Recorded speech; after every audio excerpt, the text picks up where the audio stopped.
ኢትዮጵያ አፍ ደገ ባሕሪ እንተ ኮይኑ ብዲፕሎማሲ እንተ ዘይኮይነ ድማ በኻልእ መንገዲ ክትውነን ከም ትኽእል ብመንገዲ ላዕለዎት ሰበስልጣና ቀዳማይ ሚኒስትራ ከምኡ ድማ ማዕከናታን ናይ ማሕበራዊ ገጻት ኢንተርኔት ነጠፍታን መግለጺታት ከተውፅእ ካብ እትጅምር ንድሓር ምስ ኤርትራ ዝጸንሐ ርክብ ሓርፊፉ ድሮ ላዕለዎት ሰበስልጣናት እዘን ክልተ ሃገራት ናብ ናይ ቃላት ኩናት እዮም ኣትዮም ዘለዉ። ኣብዚ ዝሓለፈ ቀረባ መዓልታት ሚኒስተር ምክልኻል ኢትዮጵያ ዓይሻ ሙሐመድ ነቲ ብምኽንያት 24 ግንቦት ኣብ መደረ ንኢትዮጵያን ብልጽግናን ዝነቐፈ ፕሬዚደንት ኢሳያስ ግብረ መልሲ ብዝሃበ መልክዕ ንኤርትራ እኳ ብሽም እንተዘይጠቐሰት ህዝበን ብፍርሒ ተሸቑሪሉ ዝነብረለን ዕድል ኣብ ዝረኸብሉ ኣጋጣሚ ገዲፍዎን ናብ ስደት ዝወፅእ ንህዝቦም ብራዕዲ ዝገዝኡ ዜጋታቶም ብምረት ገዲፎሞም ዝኸዱ ብዛዕባ ኢትዮጵያ ክዛረቡ ባህሪኦም እዩ በማለት ናይ ቤቶም ገዲፎም ብዛዕባና ምዝራቦም ኣይገርመናን እዩ ብምባል መግለጺ ሂባ ዝነበረት ኮይና ኣብቲ መግለጺ ከዓ እቲ ሕጂ ዝህነፅ ዘሎ ሰራዊት ኢትዮጵያ ከምቲ ዝሓስብዎ ዘይኮነስ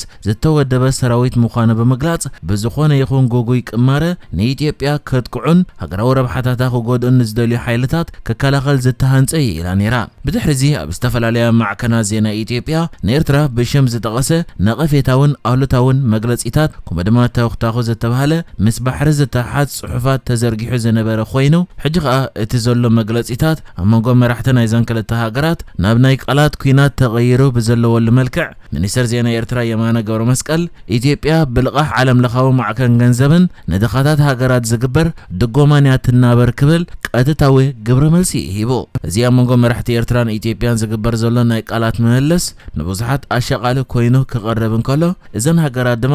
ናብ ካልእ ሓድሽ ኩናት ንኸይኣትዋዩ ስግኣት ፈጢሩ ዝርከብ። ዓይሻ መሐመድ ብቐዳም 31 ግንቦት ምስ ኣገልግሎት ዜና ኢትዮጵያ ኣብ ዝገበረቶ ቃለ ምሕተት ሃገር ኢልካ ክትጽውዐን ዘጸግማ ሃገራት ብዛዕባ ኢትዮጵያ ክንዲዚ ክዛረባ ምፍታንን ዝተለምደ ባህሪ ምዃኑ ንፈልጥ ኢና ክትብል ናብ ኤርትራ ዘነጻጸረ ዝመስል ግብረ መልሲ ሂባ ነይራ። ኣብ መርበብ ሓበሬታ መንግስታዊ ማዕከን ዜና ኢትዮጵያ ድማ ተዘርጊሑ ኣብ ዝነበረ ናይ ርእይቶ ጽሑፍ ኢትዮጵያ ኣፍ ደገ ባሕሪ ከም ዝግባኣ ተጠቒሱ ዝነበረ ኮይኑ ንኤርትራ ድማ ዞባ ቀርኒ ኣፍሪቃ ኣብ ምህዋፅን ዘይምርግጋእ ኣብ ምኽታልን ልዑል ግደ ዘለዎ ሃገር ክብል ገሊጹ ነይሩ እዩ። ሚኒስተር ዜና ኤርትራ የማነ ገብረ መስቀል ናብዚ መግለጺታት ዘነጻጸረ ብዝመስል ግብረ መልሲ ኣብዚ እዋን እዚ ናይ ሰልፊ ብልጽግና ደገፍትን ዘለፍትን ዝኾነ ናይ ኤርትራን ኩሉ ኤርትራውን ኣብ ምክፋእ ተጸሚዶም ኣለዉ ኢሉ ጠንቂ ናይ ዝኹሉ ኣብ መንጎ ኤርትራን ኢትዮጵያን ተፈጢሩ ዘሎ ወጥሪ ብዝምልከት ድማ ሚኒስተር ዜና ኤርትራ የማነ ገብረ መስቀል ጠንቂ ናይቲ ዘይምርግጋእ ካብቲ ኣፍ ደገ ባሕሪ ምውናን ዝብል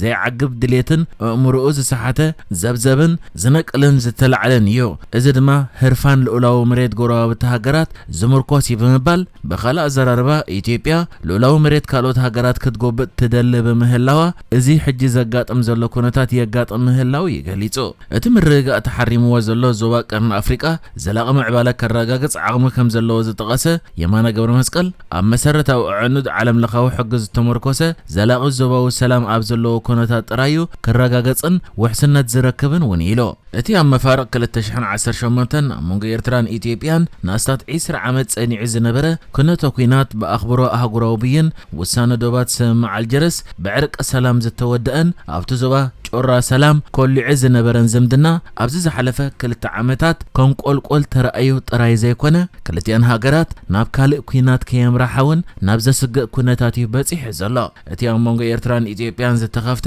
ሃንደበታዊ በሪ ሰላም ንዓለም ዘገረመን ነቲ ፈላሚ ቆጽሊ ኣውሊዕ ዘርጊሑ ዝተባሃለ ሓድሽ ቀዳማይ ሚኒስተር ኢትዮጵያ ድማ ሽልማት ኖቤል ሰላም ዘወሃበ እዩ ነይሩ። ኣብተን ቀዳሞት ዓመታት ኣብ መንጎ ክልቲኦም መራሕቲ ናይተን ክልተ ሃገራት ዝተረኣየ ምዉቕን ጥቡቕን ዝምድና ከምቲ ትጽቢት ዝተገብረሉ ናብ ዘላቒ ክልተኣውን ዞባውን ምርግጋእ ዘይኮነስ ቀልጢፉ እዩ ናብ ኣዝዩ ደማዊ ኩናት ዘምርሐ። እቲ ኩናት ከዓ ኣብ ትግራይ ዝተላዕለ ኮይኑ ኣብ ሕዳር 2020 ክልቲኦም መራሕቲ ብሓባር ሓይልታቶም ብምስላፍ ኣንጻር ሓይልታት ትግራይ ተዋጊኦም ዝተፈላለየ ሰብኣውነት ዝተሓሓዝ ክስታት ድማ ቀሪብሎም እዩ። እቲ ኩናት ምስ ኣቋረፀ ማለት በስምምዕ ፕሪቶርያ ድሕሪ መብቅዑ ግን ኣብ መንጎ ኤርትራን ኢትዮጵያን ዝነበረ ዝምድና እንዳሓርፈፈ ይመጽዩ። እቲ ዝምድና መሊሱ ከገደደን ናብ ካልእ ኩናት ከየመርሕን ናብ ዘስግእ ኩነታት ዝበጽሐ ድማ ቀዳማይ ሚኒስትር ኢትዮጵያ አብይ አሕመድ ኣብ ዝሓለፈ 2 ዓመታት ብዛዕባ ባሕሪ ተደጋጋሚ ዝሃቦ መግለጺታት እዩ። አብይ አሕመድ ጉዳይ ኣፍ ደገ ባሕሪ ንኢትዮጵያ ተፈጥራዊ መሰልዩ ድሕሪ ምባሉ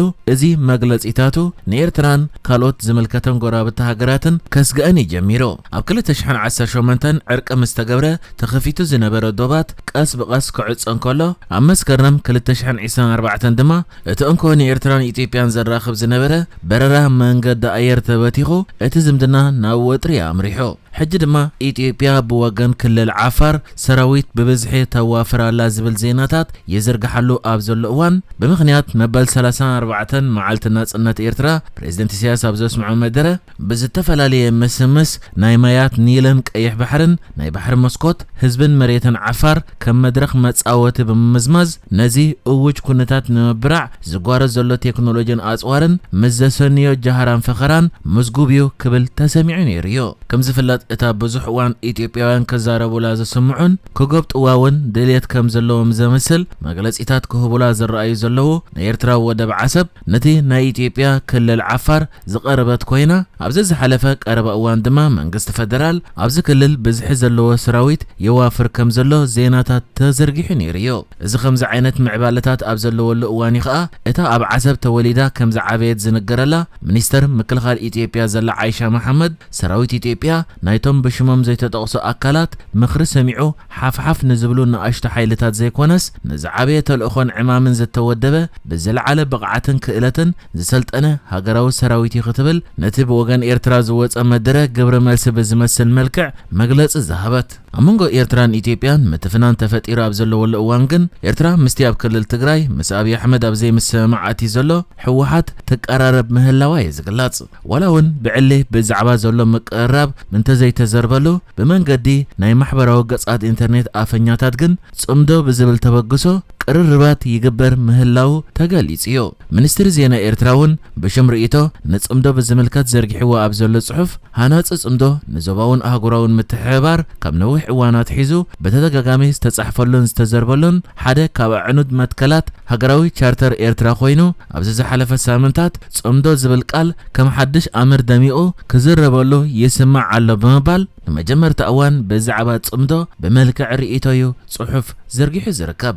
أبت صحف كاه بزعبا استراتيكا ونت صمدو كومدما ربحاتات صمدو بزملكات سفيح تنتانه تقميطو زلو خوينو صمدو أمونغو هاقرات وي ودبات زربات نمكياد دبلوماسياو زمدنا نمسرات أمونغو هاقرات وي ودبات متحبار نمحيال ويون رزم نموغات زكايد ركباتيو أمونغو هاقرات زقبر صمدو بزح ملكع كحز يخيليو بوقعي بمنقستات درجة حزب بحزب درجة بفوليات محبراو جوجلتات درجة نابنت بيت امنتات دياسبورا اكتيفيست درجة كخون يخيل زخون يخون ركبات عوت نخونجن بتزملكتو منقست وي ودابة تقبالنا زلوه كخون يمرص يخون مبر اتماكلاي منقست هاجر ابزي قواص اصرلو كونتات انت وديقو منتي هاجرا وربحة مستي ابايتا زلو حيلتات صمدو متكال امراص يبلون كومون اتماكلاي منقست زبحال اب انصار حانت هاجر اب عناوي عندرا انت حرام ريحو مسكالوت حيلتات صمدو متكال لمودي بمبال حدا كابتب عالم درجة زنوح زبحال كم مودعتا سوساتاتن كساب كل التشحن 18 زغصله عود تباهيل زغلص صمدو امونغو تشاينان امريكان زنبره يكبل منستر زينا إيرترا نمجمرت اوان بملكع رئيتو بزعبا صمدو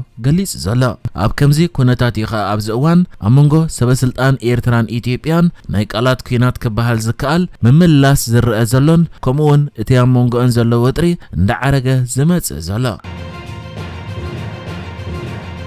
نحجز تدالو الزيناتات ازينيرو بكالك سب نرغب سلام نعخم